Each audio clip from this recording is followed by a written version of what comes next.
जी पढ़े जी। A furnace has a lining that needs to be replaced every 5 years। अच्छा जी example मैंने जब पहला जुमला उठाया तो कोई कमी बेशी हुई तो मैं खुद पूरी कर दूंगा, ठीक है। अ फर्नेस, यार जल्दी से खत्म करो IAS 10 को, मैंने आज सवाल करना है बोर्ड पे, मैं बोर्ड के लिए उदास हो गया हूँ, बैठ बैठ के थक गया हूँ। A furnace has a lining which needs to be replaced every 5 years for technical reason. At the end of reporting period, the lining has been used for 3 years. नहीं समझ आ रही फर्नेस की, तो ये देखो, ये पठान के बच्चे को सब समझ आएगी। ये चैनक है, चैनक क्या है, बल्कि ये थर्मस है। ये क्या है जी, थर्मस।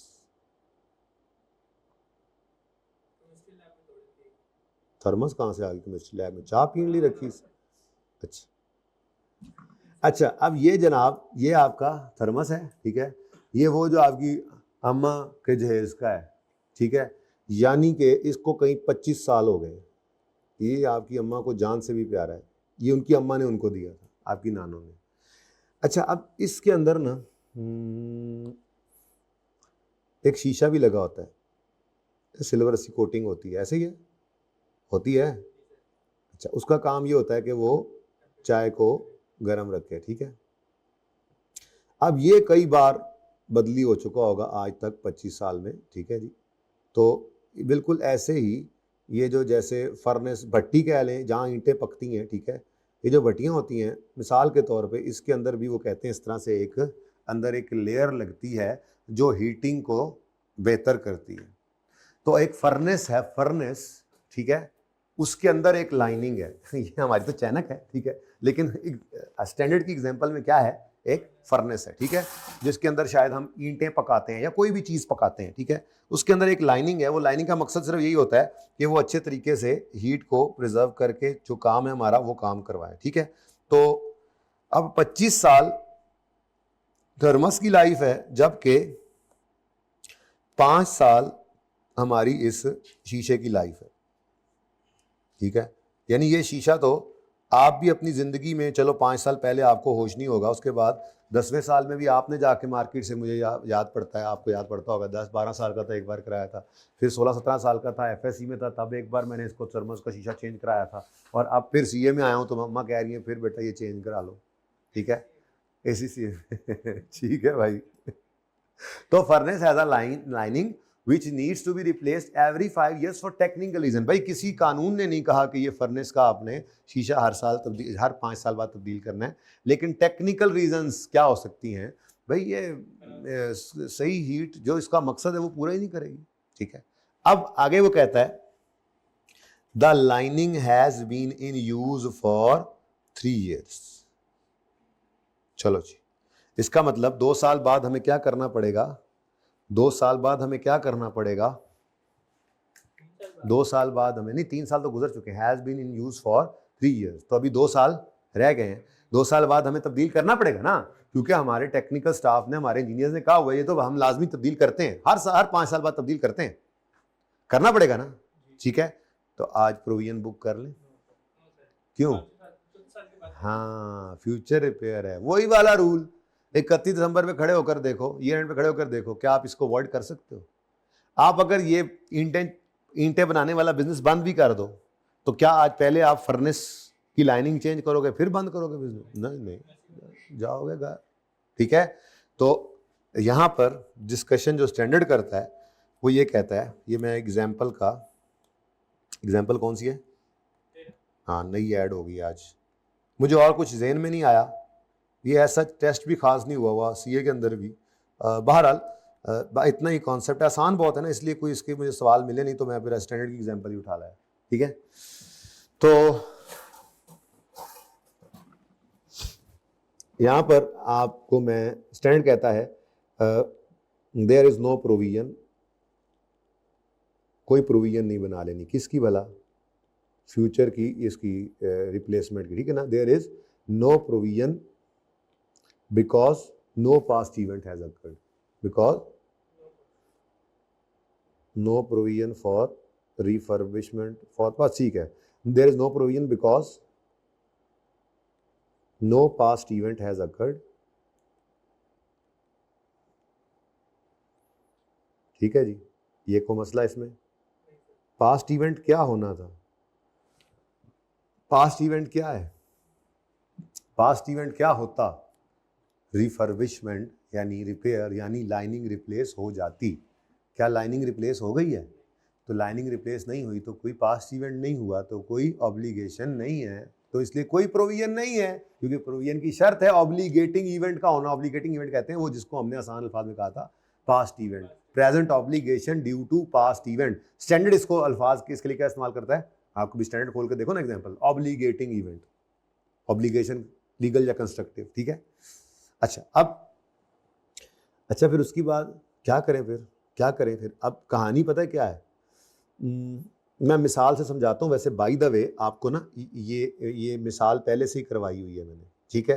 मिसाल के तौर पे हमने 100 रुपये की ये लाइनिंग, मैं लाइनिंग का लफ्ज़ नहीं इस्तेमाल करता, हमने 100 रुपये की ओवरऑलिंग करवाई, इंस्पेक्शन या ओवरऑलिंग। अब याद आया है? ये एग्जाम्पल I-16 में की थी ना, ओवरऑलिंग की कॉस्ट याद आ रहा है? तो 5 साल। अब हमारे बस ने चलना था 25 साल, लेकिन ओवरऑलिंग जहाज था शायद, अगली एग्जांपल में जहाज ही है, ठीक है। हमारे जहाज ने उड़ना था 25 साल, लेकिन इंस्पेक्शन हर 3 साल बाद, 5 साल बाद इस तरह से करनी पड़ रही थी। तो उसका ट्रीटमेंट क्या था? आज 100 रुपया इनकर किया, खर्चा किया 100 रुपया, और 100 रुपये को आज आपने क्या कर दिया? कैपिटलाइज कर दिया एसिड कॉस्ट में। अच्छा, अब कंपोनेंट्स अलग अलग है ना जी, ठीक है। तो एसिड की कॉस्ट के अंदर आपने ऐड कर दिया 100 रुपया, लेकिन एसिड बाकी सारा 25 साल पे डेप्रिसिएट होता रहेगा। लेकिन यहाँ पे क्या होगा? डेप्रिसिएशन आएगी, 5 साल है तो 20, 20, 20। आप इस वक्त खड़े हैं असल में यहाँ पर, इस एग्जाम्पल में ना उसने यहाँ पे आप खड़ा किया कि 3 साल से ये फर्नेस यूज में है और 2 साल बाद इसने फिर रिप्लेस होना है। बताओ 2 साल बाद वाले उस रिप्लेसमेंट की जो होनी है आज प्रोविजन बुक कर लें। पागल हो, फ्यूचर रिपेयर को आपने रिकॉर्ड नहीं करना, ठीक है। फ्यूचर रिपेयर को रिकॉर्ड नहीं करना, यानी यहां पे खड़े होकर आप कह रहे हो, ये आप हो, ठीक है, और आप क्या कह रहे हो? No provision for future repair, no provision for future relining, ठीक है। यहां पे कहीं इंप्रूवमेंट है? रिपेयर से इंप्रूवमेंट होती है? अगर होगी तो वो फ्यूचर में ही होगी, आज तो नहीं है। 2 साल बाद अगर हो भी जाए इंप्रूवमेंट, 2 साल बाद होगी, आज तो वो भी नहीं है, ठीक है। 2 साल बाद अगर हमने करना है तो जो करना है 2 साल बाद उसी को ही करेंगे ना, उस वक्त जाके देखेंगे। आज कौन सा ऐसा इवेंट हुआ जिस वजह से आज ऑब्लिगेशन फील करें? प्रोविजन नहीं बुक कर सकते। कोई रिजर्व सिर्फ बनाना है बना लो अपनी इक्विटी में, मुझे उससे मुझे कोई मसला नहीं। I-37 प्रोविजन नहीं बनाने देता, ठीक है। नो प्रोविजन, ठीक है जी, फॉर फ्यूचर रिपेयर, ठीक है जी, फॉर रीलाइनिंग कॉस्ट, ठीक है। अब ठीक है, फॉर रीलाइनिंग कॉस्ट, ये फ्यूचर रिपेयर की एग्जांपल हमने कर ली। अच्छा, अब यहां पे खड़े होकर अगली बात पता है क्या है? अगली बात मैं आपको बता देता हूँ। इंस्टेड करना क्या चाहिए? करना ये चाहिए कि रिमेनिंग कॉस्ट को 20-20 करके मजीद डेप्रीशिएट करेंगे, और जब 5वें साल का एंड होगा तो ये 20 जमा 20, 40 जमा 20, 60 जमा 20, 80 जमा 20, 100, अब इसकी एंट्री क्या होती रहनी है हर साल? Depreciation debit, accumulated डेप्शन credit, डेप्शन debit, accumulated डेप्शन credit. Issue वाले लेक्चर आपने लिए थे ना, पूरे किए थे ना? ये हमने एग्जांपल की थी हमने ये एग्जांपल, ये हमने की थी एग्जांपल। मेरा नाम उमैर है, याद है? अच्छा, सच्ची ना, याद आ रहा है ना? अच्छा, शुक्र है। तो भाई 5वें साल के एंड में क्या करना है? एक्यूमुलेटेड डेप्रिसिएशन को डेबिट कर दो पूरे 100 से, और एसेट को क्रेडिट कर दो पूरे 100 से। ये मैंने करवाई तो उधर ओवरऑलिंग की कॉस्ट के अंदर थी, लेकिन ये कॉन्सेप्ट यहाँ से यूज भी हो गया आपका। प्रोविजन नहीं बुक करने, यहाँ पे डिस्कशन, यहाँ प्रोविजन बुक करें या ना करें? किसकी? वो जी 5वें साल के एंड पे या 6ठे साल के शुरू में जब आपने रीलाइनिंग करनी हो भाई, जब करेंगे तो उस वक्त फिर दोबारा एंट्री पास करेंगे, नई रीलाइनिंग की, नई ओवरऑलिंग की, नई कॉस्ट की, और उसको उस वक्त लेट से महंगाई होगी और 120 में वो काम हुआ तो ठीक है, अब 120 आगे चल पड़ेगा। ठीक है, ऐसे ही किया था ना। अब ये अगले 5 साल 120 डेप्रिसिएट होता जाएगा, और फिर ऐसे ही फिर 5 साल पूरे होंगे, फिर इसको डीरेकग्नाइज करेंगे, फिर नया रेकग्नाइज करेंगे, एंड सो ऑन। ये हमने पढ़ा था IS 16 में जी, पूरे जहाज में IS 16 में पढ़ा था, लेकिन मसला क्या है, IAS 16 की डिस्कशन नहीं थी, यहां पे खड़े होकर वो कह रहा था, उसने एक टेस्टर मारा आपको, बताओ जो आपने 5वें साल के एंड पे ये 120 रुपया इनकर करना है, कैश पे करना है ना, इसकी आज प्रोविजन ना बुक कर ले 120 की अंदाजा लगा के। चढ़ने का नहीं, कोई पास्ट इवेंट नहीं है। अब पता है इस एजाज के जहन में क्या आ रहा है, सवाल कर नहीं रहा लेकिन इसका चेहरा मैं जो पढ़ रहा हूं ये कह रहा है तो फिर प्रोविजन फॉर डिसमेंटलिंग क्यों रिकॉर्ड की थी, ये दिल में आ रही थी ना, कैसे बताना। एक और भी है, चलो ये तो आ गया ना थोड़ा सा, ठीक है। हाँ, प्रोविजन फॉर डिसमेंटलिंग क्यों रिकॉर्ड की, ठहर ना पहले इसकी बात तो कर ले। प्रोविजन फॉर डिसमेंटलिंग क्यों रिकॉर्ड की थी, फिर स्टार्ट में खड़े होकर, वो भी तो फ्यूचर में होना था खर्चा। कौन सा पास्ट इवेंट है, नहीं खरीदा नहीं था मैंने, उस वक्त भी तुम्हें कहा था, तुमने उस वक्त भी खरीदा कहा था, मैंने कहा था इसका पास्ट इवेंट इंस्टॉलेशन है, ठीक है। मेंटल हुआ था, इंस्टॉल हुआ था, इसलिए डिसमेंटलिंग की कॉस्ट इंस्टॉलेशन के साथ वो लीगल रिक्वायरमेंट होती है या कंस्ट्रक्टिव होती है, हमने लिखा होता है जहां से जाएंगे वहां से सफाई करके जाएंगे। तो अगर आपने इंस्टॉलेशन कर दी है तो डिसमेंटलिंग करनी पड़ेगी। पास्ट इवेंट क्या है, इंस्टॉलेशन का होना। यहां पे क्या पास्ट इवेंट, बात समझ आई। अच्छा, यहां अब बताओ दूसरा। हाँ, जहाज खरीद लिया, तो आज ही हमें पता है ना कि फ्यूचर में इस पर खर्चा करेंगे। नहीं, ओवरऑलिंग तो स्टार्ट में भी पता होती है कि हमने हर 5 साल, क्योंकि लॉ है ना, ठीक है। और अगर नया लॉ पास हुआ है, ठीक है, तब भी अगर आपने उसी दिन खर्चा किया तो वो कैपिटलाइज करके उस दिन से ऑनवर्ड्स वो तो खर्चा कर दोगे ना। अच्छा, जो आप कह रहे हो ना लॉ पास हुआ है, यहां पे लॉ नहीं था, तो लॉ में सिर्फ एक मसला आना है, फाइन पेनल्टी आ जानी। अगली एग्जांपल वही है, चेक करो। ओ यार याद ही नहीं रहा, स्टैंडर्ड में एक और स्टैंडर्ड में एक और भी एग्जांपल थी, स्मोक फिल्टर वाली। चलो खैर फिर कभी टेस्ट में दे दूंगा, ठीक है। अच्छा ले लिख लो कसम से, अगर ऐसे पढ़ लो जाकर, तुम्हें पढ़ के समझ भी नहीं आनी वहां से, ये बड़ा मसला है उसमें जैसे लिखी हुई है, ठीक है, तो समझानी तो है नहीं है। अच्छा अब देखो भाई अगली एग्जांपल, लेकिन इसमें बात पूरी कर लें, इसमें बात पूरी कर लें। यहां मैं आगे लिख रहा हूं, द कॉस्ट ऑफ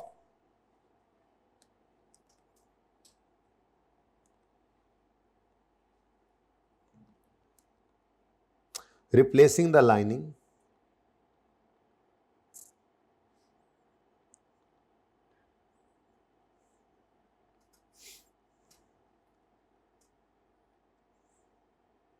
बल्कि वो तो ऊपर लिख दिया ना, इससे मैं पता क्या फिर तफसील लिख, कॉस्ट इसलिए नहीं रिकॉर्ड कर रहे क्योंकि कोई पास्ट इवेंट नहीं है, वो पहले लिख दिया, ठीक है, वो ठीक है। अब आगे क्या है, अगली बात करो, इंस्टेड ऑफ प्रोविजन,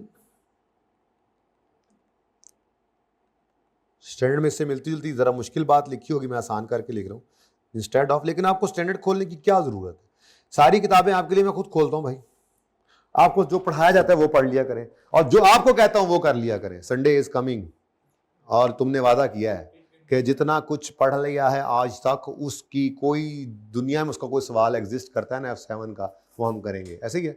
लेकिन दुनिया मैंने आपकी फिलहाल सिर्फ 3 बड़े आजमों पे मुश्तमिल रखी हुई है, एक कैप्लन की किट, दूसरा BPP की किट, तीसरा ACCA हब। तो फिलहाल इन 3 दुनियाओं में जितने F7 के सवाल आपको इन टॉपिक से रिलेटेड मिलेंगे, आपने वादा किया है, आप भी वादा करो, कर लो ना, करो वादा, मैं वादा करता हूँ, मैं वादा करता हूँ, बोलो करती हूँ वादा, हाथ खड़ा करें, ऊंचा हाथ खड़ा करें सब, तीनों ओत लें, पहले मैं वादा करें, मैंने नहीं, इंशाल्लाह वादा करें, तो वादा नहीं कर रहे, चलो वादा है, वादा है नहीं है, चलो यार वादे पे पकड़ है कर लेना, आप तुम लोग भी कोशिश कर लेना, ये ना हो ये अकेला पास हो जाए अच्छे नंबरों से और तुम्हारे थोड़े थोड़े नंबर आए। तुम लोग के तो नंबर भी आते हैं यार, तो बड़ी मौज है वैसे, है ना हमारे नंबर को नहीं आते।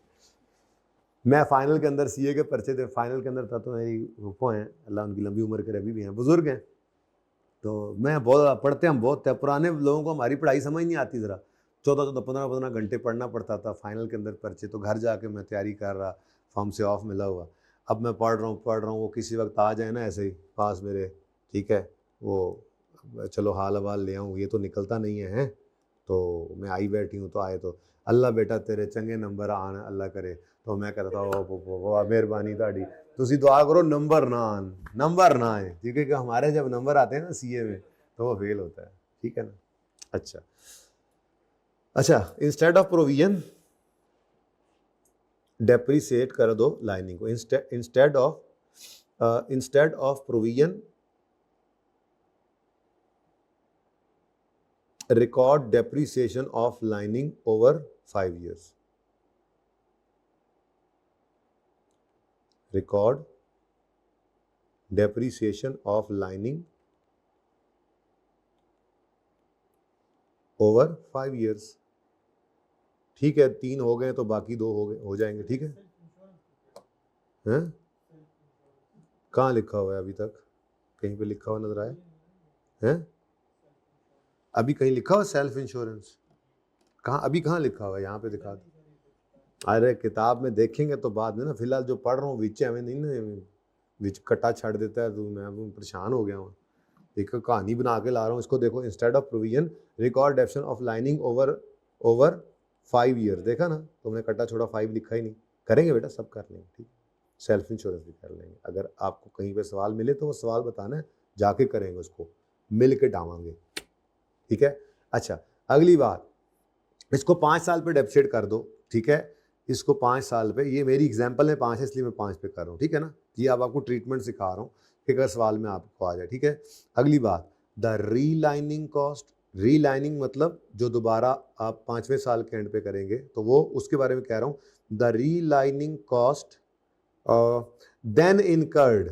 देन इनकर्ड का मतलब फिर 5वें साल के एंड पे then incurred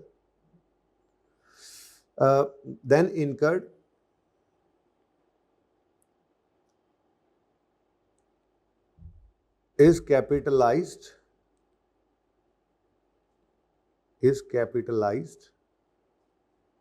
and depreciated over subsequent 5 years. Depreciated over फिर अगले 5 years.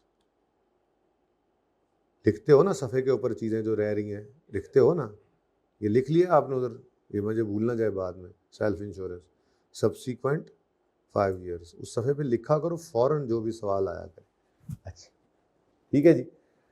तो ये क्या है जी? फ्यूचर रिपेयर कॉस्ट, ठीक है।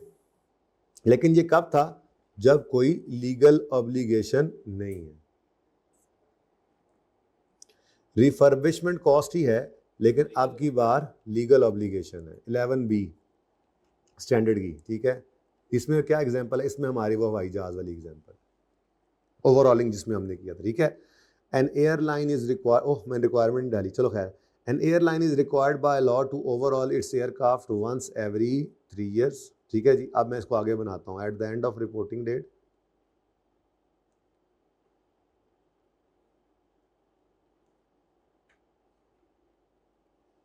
at the end of reporting period,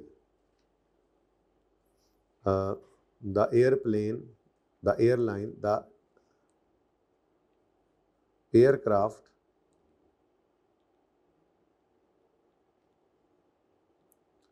has been in use, इसको ना आप तीसरे साल के एंड पे लाते हैं। has been in use for 3 years, इसको भी 3 years के यूज हो गया है। और अब लॉ क्या कहता है? हर 3 साल बाद इसको क्या कर दो? ओवरऑल कर दो। और वो इस वक्त 3 साल इस्तेमाल हो चुका है। Has been in use for 3 years। Requirement वही है। मेजरमेंट ऑफ प्रोविजन की डिस्कशन कर लो। अब मैं नहीं कर रहा इस तरह से, अब बस ज़बानी कलामी, ठीक है। हाँ जी, क्या करें जी? अब तो लीगल रिक्वायरमेंट है कि ओवरऑलिंग हर तीसरे साल करनी है, और तीसरे साल का भी एंड हो गया है। अब तो प्रोविजन बुक करनी पड़ेगी, है ना। तीसरा साल भी एंड हो गया। 3 साल बाद हमने करनी थी, यानी अब चौथे साल ये ओवरऑल किराया वगैरह हम नहीं उड़ा सकते। अब तो प्रोविजन क्रिएट कर लो। अब तो कुछ नहीं, एक तो लॉ भी है, दूसरा 3 साल भी पूरे हो गए। क्या ख्याल है? प्रोविजन बुक कर लें? डायरेक्ट क्या करना है? 31 दिसंबर पे प्रोविजन बुक करनी है पहले, या कम जनवरी को बाद में देखेंगे। 31 दिसंबर प्रोविजन तो बुक करो पहले। क्यों नहीं होगी? ये क्या बात हुई जी? ऑनलाइन वालों आप भी बताओ, खुद ही जवाब दे लो खुद को। हाँ बुक करेंगे, है ना। ओवरऑलिंग की कॉस्ट की अगर आज मैं अपनी एयरलाइन बंद कर दूं तो क्या मैं ओवरऑल करा के जहाज को बेचूंगा? हैं? लीगल है कि अगले साल चौथे साल के पहले दिन हवाई जहाज को मैं ओवरऑल कराए बगैर उड़ा नहीं सकता, तो मैं उड़ाऊंगा ही नहीं मैं बेच देता हूं जहाज ऐसे ही, या मैं स्क्रैप कर देता हूं, या मैं एयरलाइन ही बंद कर देता हूं। अगली बात सुनो, मैंने अगले साल सवेरे सवेरे जहाज को उड़ा भी दिया, अब पेनल्टी पड़ सकती है। अगर ओवरऑलिंग नहीं कराई तो ओवरऑलिंग की कॉस्ट की प्रोविजन फिर भी बुक नहीं हो सकती, क्योंकि फ्यूचर कॉस्ट को प्रोविजन के तौर पे रिकॉर्ड नहीं कर सकते, पास्ट इवेंट ही नहीं हुआ। अब समझ आई है? हाँ, ये समझाना मकसूद था। ठीक है, तो हाँ, अगर आपने आफ्टर एक्सपायरी ऑफ 3 ईयर जहाज उड़ा लिया तो provision for overhauling, provision for overhauling है ना, प्रोविजन फॉर ओवरऑल कॉस्ट तो आप फिर भी रिकॉर्ड नहीं करोगे। हाँ, लेकिन अगर आपके लॉ में लिखा हुआ था कि तीसरे साल के बाद नहीं, तो हो सकता है आपको फाइन हो जाए। आप जैसे ही लैंड करो वापस चक्कर लगा के, तो पुलिस वाले आ जाए, हाँ भाई कहा नहीं था तीसरे साल के बाद ओवरऑल क्रैब वगैरह उड़ाना नहीं, हमें पता लगा कि तुम्हारा जहाज फिर उड़ा है, इतना जुर्माना दे दो। अगर ऐसा है तो जुर्माने की प्रोविजन बुक करना, ओवरऑलिंग की फिर भी नहीं करनी। ओवरऑलिंग की तब तक नहीं कर सकते जब तक कोई पास्ट इवेंट ना हो। ठीक है, पार्ट 2 शुरू करना है। ये जवाब लिख लूं मैं जरा, चलो फिर ये जवाब मैं लिख लूं फटाफट, फटे फटे जरा ये जवाब लिख ले। ठीक है, तो example 14,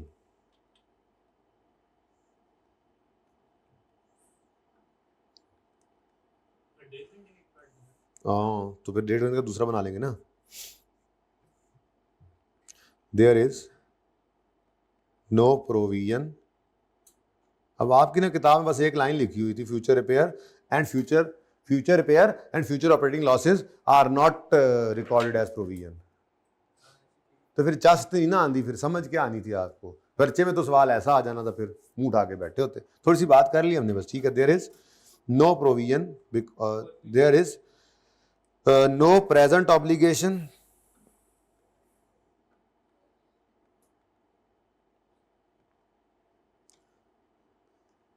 because no past event has occurred, because no past event वैसे क्या होना था, ओवरऑलिंग खुद, because no past event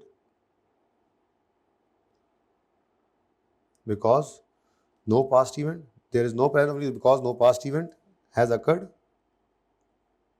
therefore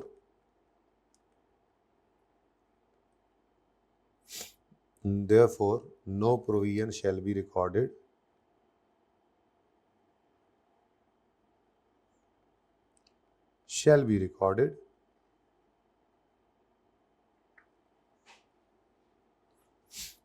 for overhauling cost.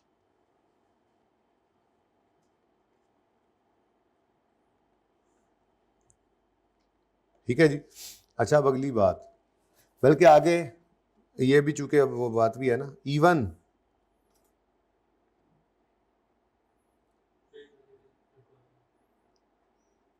हाँ ऐसे लिख लो, even a legal requirement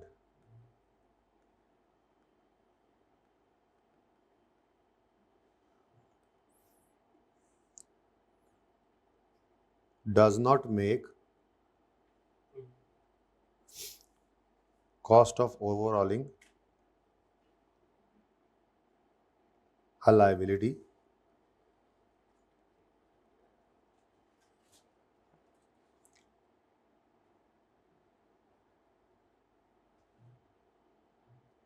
even a legal requirement does not make cost of overhauling a liability as it can be avoided। ठीक है ना, ओवरऑलिंग कैन बी अवॉइडेड, लेकिन एक बात है, डेप्रिसिएशन को कर लेना 3 साल के ऊपर रिकॉर्ड। और हाँ, अगर अब मैंने तो तीसरे साल के एंड पे खड़ा किया, इसलिए मैं ये बात नहीं कर रहा, अगर चौथे साल आपने उड़ा लिया तो फिर भी ओवरऑलिंग की कॉस्ट की प्रोविजन तो नहीं बनानी, लेकिन अपने मुल्क के लॉ को देख लेना कितना कुछ सख्त है। अगर लगता है आपको जुर्माना हो जाना है, तो फिर प्रोविजन फॉर फाइन या पेनल्टी रिकॉर्ड कर लेना। ठीक है, लो भाई अल्लाह अल्लाह करके 37 मेरे वालों तो हो गया जी ख़त्म। अच्छा, किसी ने ज़हमत की हो घर पे इसको पढ़ने की, मैंने कहा था पढ़ लेना, ठीक है। तो ज़रा एक बार गो थ्रू कर लेते हैं इसको। इसी में लिखा हुआ है भाई आपका वो वाला काम जो आप कह रहे हो। चलो पहले फिर तरतीब से चलते हैं, लिखा रहे ना जनाब, ठीक है। केड़ी इंश्योरेंस कही है भाई तुसी? Self insurance. अच्छा जी, सबसे पहले तो IAS 10 के अंदर हमने कुछ स्पेशल केसेस जो हैं उनको छोड़ा था, बाकी तो सब ठीक है, नॉर्मल केसेस थे। जैसे सबसे पहले अगर मैं बात करूं, तरतीब से चलते हैं। नंबर 3, एडजस्टमेंट नंबर 3, ये हैंड आउट निकाल लो। अच्छा जी, अब ये IAS 10 की कुछ एग्जांपल्स एक क्वेश्चन के अंदर डाली हुई थी, जिसके अंदर अब आप देखिए, हमने सबसे पहले ज़रा रिवाइज़ कर लें बात क्या की थी। अच्छा जी, हमने बात ये की थी कि IAS 10 जो है वो इवेंट्स आफ्टर रिपोर्टिंग डेट के साथ जो है वो डील करता है। यानी कि हमारा फाइनेंशियल ईयर एंड हो चुका है, लेकिन कुछ इवेंट्स अकर हुए हैं और अभी फाइनेंशियल स्टेटमेंट्स हमारे हाथ में हैं, वो ऑथराइज़ नहीं हुई फॉर इशुएंस। तो दो तरह के इवेंट्स थे। एक को हमने कहा था एडजस्टिंग इवेंट्स। ऐसे इवेंट्स थे जिनके बारे में मैंने आपको अंग्रेज़ी लिखवाई थी कि ये बस एविडेंस प्रोवाइड कर रहे हैं ऐसी कंडीशंस का जो एग्जिस्ट करती थी रिपोर्टिंग डेट पर, ठीक है। तो इनको मैंने एडजस्टिंग इवेंट कहा था, इसकी एंट्री करते थे। जबकि ऐसे इवेंट्स जो इंडिकेशन देते हैं एक ऐसी कंडीशन का जो ईयर एंड के बाद अरोज हुई थी, तो उनको हम नॉन एडजस्टिंग कहते हैं। इनकी एंट्री नहीं होती, डिस्क्लोजर देते हैं अगर मटीरियल हो तो, ठीक है। अब मसलन हमने ये कहा था कि अगर हमारे साल के अंदर चोरी हुई है और हमें पता चला है जनवरी में आकर, हमें पता चला, एक चलें, हमें पता चला मार्च में आकर हमारे पास ये भी फाइनेंशियल स्टेटमेंट्स पड़ी हुई हैं, तो फिर हम इसका क्या करेंगे, इसकी एंट्री कर लेंगे लॉस की। जबकि अगर हमारी चोरी ही 31 दिसंबर के बाद हुई है, पता बेशक चल गया फाइनेंशियल स्टेटमेंट्स अभी हमारे हाथ में है, तब भी हम क्या करते थे, हम डिस्क्लोज तो कर देते थे अगर मटीरियल है, लेकिन कोई एंट्री नहीं करते थे, ठीक है। ये तो एक जनरल रूल हो गया। उसके बाद फिर कुछ स्पेशल केसेस हैं जिसके अंदर क्लियरली लिखा नहीं होता। जैसे customer who owed 35 million at 31 December was declared bankrupt on 10 January. Question खत्म। अब कहीं पे कोई ऐसी बात नहीं लिखी हुई जिससे ये पता लगे कि वो बैंकक्रप्ट कब हुआ और क्यों हुआ। तो फिर स्टैंडर्ड ये कहता है कि 10 जनवरी को अगर आपका ये डेटर बैंकक्रप्ट हो गया तो 31 दिसंबर की शाम को भी ये हालात ऐसे ही थे। रातों रात ऐसे हालात नहीं बन जाते कि एकदम से बैंकक्रप्ट हो जाए। तो the bankruptcy after reporting date provides an evidence of a condition that existed at balance sheet date. तो ये रिपोर्टिंग डेट के ऊपर एडजस्टिंग इवेंट है, इसको आप इसकी जर्नल एंट्री करेंगे, बैड डेट रिटर्न ऑफ की एंट्री कर देंगे आप, क्योंकि ये एक स्पेशल केस है। खामोशी केस में डेटर का बैंकक्रप्ट हो जाना आफ्टर ईयर एंड, देखो एक तो है डेटर की फैक्ट्री में आग लगी, हमने क्वेश्चंस किए थे ना, ईयर एंड से पहले लगी, ईयर एंड के बाद बैंकरप्सी हुई, हम कहेंगे एडजस्टिंग है। और अगर ईयर एंड से पहले आग नहीं लगी थी, बाद में लगी, तो हम कहेंगे कि ये तो नॉन एडजस्टिंग है। लेकिन अगर वो कह रहा है सवाल में सिर्फ कि डेटर बैंकरप्ट हो गया इमीडिएटली आफ्टर ईयर एंड, तो स्टैंडर्ड कहता है फिर रातों रात ये काम नहीं हो जाता, आप ईयर एंड पे भी जाते तो ये बैंकरप्ट ही होना था। तो इसलिए ये क्या कहलाएगा, एडजस्टिंग इवेंट। तो पहला केस, स्पेशल केस कौन सा है जी, कि डिक्लेयर हो गया बैंकरप्ट और कोई बताया नहीं कब हुआ, किस वजह से हुआ, कौन सा इवेंट है। तो ऐसी सूरत के अंदर इसको क्या कहेंगे, इन केस ऑफ साइलेंस इसको एडजस्टिंग इवेंट कहेंगे। एक्सपेंस डेबिट डेटर क्रेडिट की एंट्री करनी होती है, ठीक हो गया। Number 2, 13th question, a refrigerator which was appearing in stock at cost of 10,000 on 31 December 13, year and पे 10,000 की कॉस्ट पे पड़ा था, इज सोल्ड फॉर 6,000 ऑन 10 जनवरी 14। 10 दिन बाद वो अपनी कॉस्ट से भी कम पे बिका, यानी NRV लॉस, मतलब हमें लॉस आ गया। तो क्या ईयर एंड के ऊपर भी ये लॉस इनकर हो चुका होगा, या रातों रात ये काम हुआ है?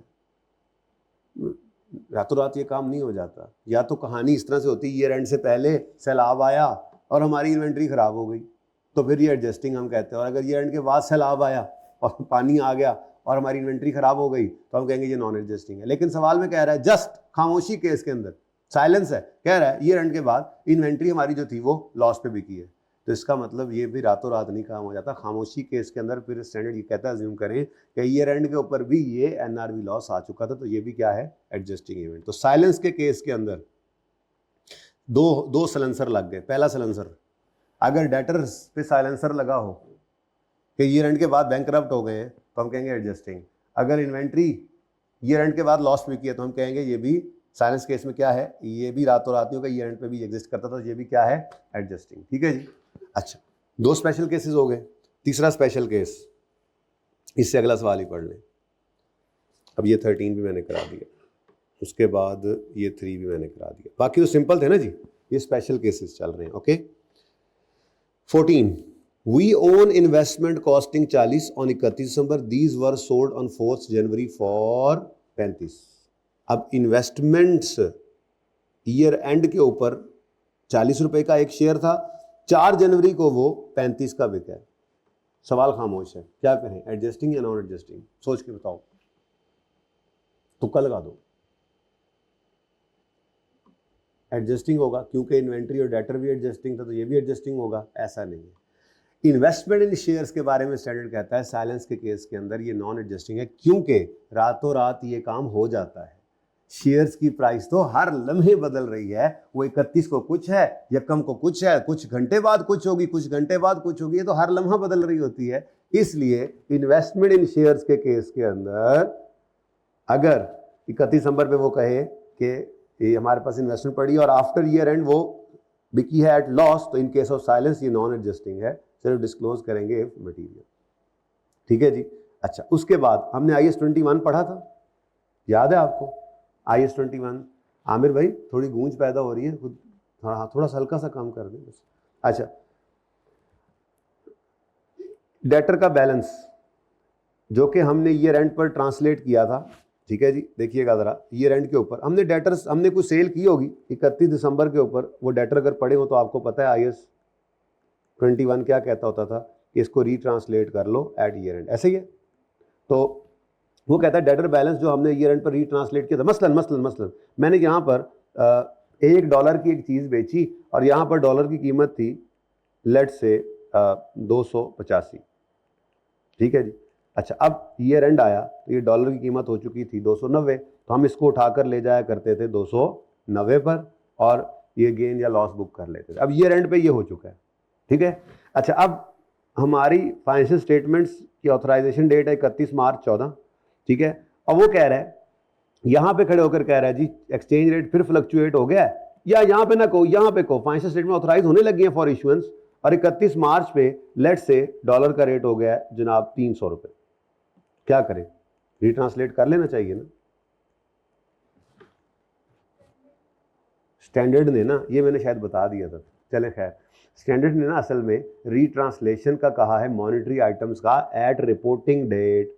तो रिपोर्टिंग डेट के ऊपर हम इसको उठाकर ले आए हैं रिपोर्टिंग डेट वाले स्पॉट रेट पर और गेन लॉस बुक कर लिया। उसके बाद फिर अब सेटलमेंट के ऊपर ही इसका गेन लॉस आएगा। इसलिए डेटर बैलेंस जो रीट्रांसलेट हो गया था ईयर एंड पर, अगर आफ्टर ईयर एंड भी ये फ्लक्चुएट कर जाए करेंसी रेट, तो इसको चेंज नहीं करना, ये नॉन एडजस्टिंग है। लेकिन नॉन एडजस्टिंग हर इवेंट के साथ आप ये लिख सकते हो कि अगर मटेरियल है, ये नहीं कहना मटेरियल है डिस्क्लोज करो, आपको क्या पता किसी के लिए क्या चीज़ मटेरियल है, आपने कहना है अगर मटेरियल है तो डिस्क्लोज कर देना। दो बातें कही थी, वो एस्टीमेट ऑफ फाइनेंशियल इफेक्ट इस तरह से थोड़ा सा मैंने लिखवाया भी था आपको, ठीक है।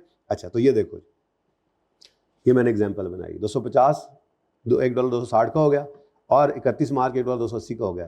तो क्या करें, 260 पे तो ले आए थे, 280 पे नहीं लेकर जाना, ये नॉन एडजस्टिंग है, सिर्फ डिस्क्लोज करेंगे अगर मटीरियल है। गॉट इट, 16 हो गया। अच्छा, उसके बाद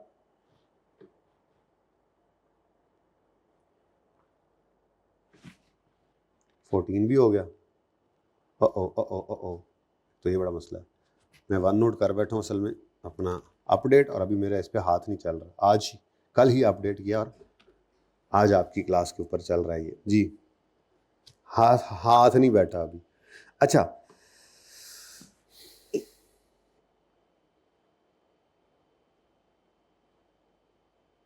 कहाँ गया वो गारंटी वाला,